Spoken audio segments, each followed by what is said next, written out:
Hello and welcome to Cheap Joe's Art Stuff. My name is Julie and I'm here to impart some knowledge to you today via a 2-minute art tip. And today I wanted to tell you about a great shopping find that I have discovered.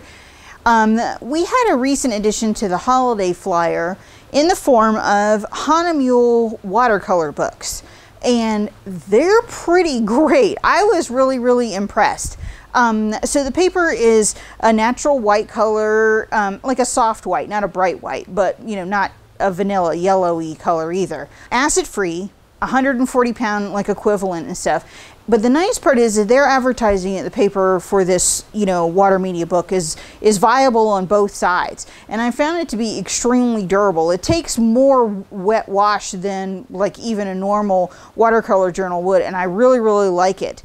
It's on the higher end, but it's really worth it. The construction's great and it's a beautiful product. The really cool part though that I wanted to tell you about is for the 2018 catalog, we're also rolling out Hahnemühle sheets. So we will have them in full-size sheet packs and we'll also have them in blocks. You will see them on the page together, so they're really easy to find. Hahnemühle is a really beautiful paper, and it has a really nice kind of cold press feel, and it's just absolutely beautiful. So I think you're going to be really interested to try out Hahnemühle watercolor books with all kinds of drawing media, watercolor, all kinds of stuff. They're really fantastic. And then also check into the sheet paper and the blocks coming to you soon. Enjoy!